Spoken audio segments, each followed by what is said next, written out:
5, 4, 3, 2, 1, 0. All engine running. Liftoff. We have a liftoff. 출발 후 1초가 지나면 시속 180km에 23m를 통과, 2초가 지나면 시속 340km에 70m를 통과, 3초가 지나면 시속 440km에 200m를 통과, 3.8초면 시속 510km를 넘으며 300m를 주파 후 결승선을 통과. 뭔가 대기권을 벗어나는 로켓들을 바라보며 나사에서 할 법한 말들 같지 않나요? 안녕하세요, 89브로스입니다. 여러분, 브레이크 성능, 핸들링 등 다른 기관들은 다 제쳐두고 무시무시한 출력과 토크만을 앞세워 오로지 속도 하나로만 결판짓는 이 경기를 아시나요? 바로 드래그 레이스입니다. 결승선까지는 단 400m, 참가 차량들의 제로백은 0.5초이며 최고 속도는 시속 500km를 넘나들고 결승선을 통과할 때는 멈추기 위해 낙하산마저 필요한 미친 속도의 레이스인데요. 참가하는 차량들의 모습은 정말 특이하기 짝이 없습니다. 람보르기니는 기존의 트렁크가 앞에 위치해 있는데 그 자리에 대형 흡입구를 달아놓는가 하면 우주선에 로켓을 달아놓은 것 같은 차량들도 있기 때문이죠. 경기는 단순하나 0.001초와 속도 1km의 차이로 승부가 나는 드래그 레이스, 지금 시작하겠습니다.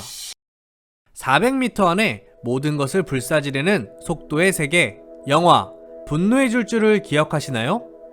영화를 보면 자신의 자동차를 튜닝해서 시합에 참가하고 공공도로에서 제한 속도를 어겨가며 레이스를 벌이는데요. 딱 봐도 불법 레이스의 느낌이 나는데 하물며 자신의 차량이나 돈을 걸어 시합을 하기도 합니다. 이렇게 전 세계에는 암암리에 불법적으로 레이스가 열리는데 이런 레이스들의 시초가 바로 드래그 레이스였습니다. 최초의 드래그 레이스는 역시나 미국에서 시작되었는데요. 1920년대 캘리포니아주 사막의 넓은 황무지에서 단지 엔진의 성능과 차량의 빠르기만을 겨루기 위해 자동차 모임들이 탄생했고 이것이 드래그 레이스의 시작이었습니다. 하지만 이 또한 불법적인 레이싱이었고 체계가 잡히지 않아 안전하지 못했다고 하네요. 그로부터 30년 뒤 1950년대 내셔널 한로드 협회와 아메리칸 한로드 협회가 결합하여 공식적이고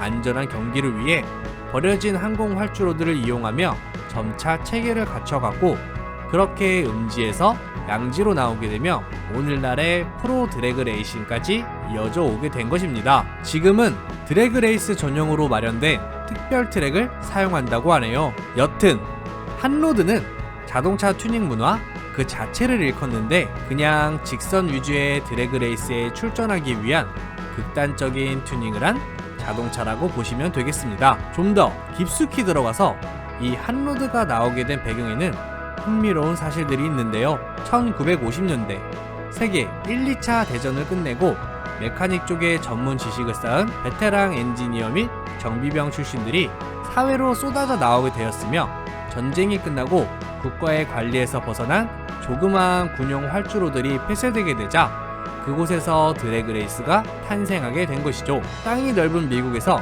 곱게 뻗은 도로들과 단순히 차량의 힘만 추구하는 미국인들의 국민성이 맞아 떨어진 것입니다. 진짜 새로운 시장이 형성되는 데 있어서 사회적 분위기가 중요하다는 것을 드래그 레이스를 통해 다시금 느끼네요. 요즘 같은 세상에는 무엇을 해야 할까요? 드래그 레이스에 꽂히며 최상위 클래스인 탑퓨어 클래스, 시속 500km를 넘나들기에 멈추려면 미니 낙하산이 필요할 정도인 탑퓨어 클래스 차량들은 이미 자동차의 모습을 포기했습니다. 그야말로 최고의 속도로 질주하기 위해 변한 괴물 같은데요.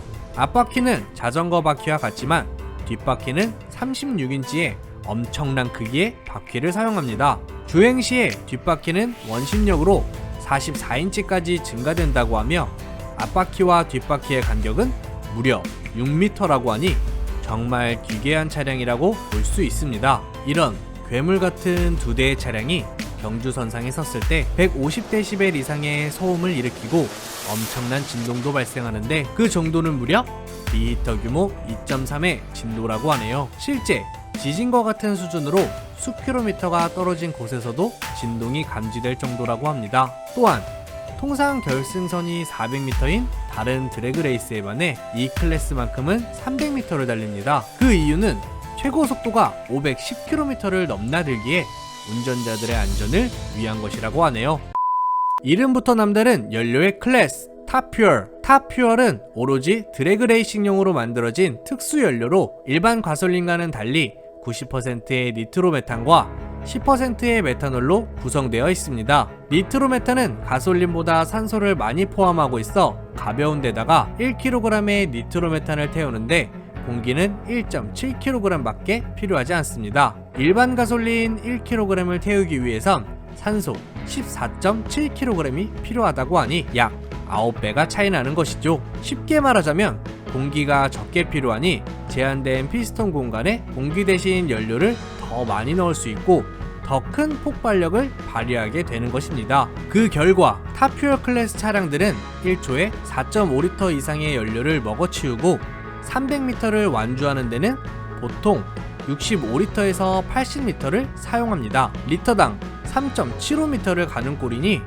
연비 참 멋지네요. 이러한 엔진에서 나오는 엄청난 출력과 힘은 8500에서 10,000마력이고 최대 토크는 1000을 웃돈다고 합니다. 하지만 이러한 미친 성능은 부품들이 견디지 못해서 10초 이상 유지되기 힘들 뿐만 아니라 다음 경기를 위해 기름을 채우고 부품을 교체하는 데 드는 비용만 해도 자그마치 $5,000 이상으로 진짜 하얗게 불태우는 레이스 그 자체라고 할 수 있습니다.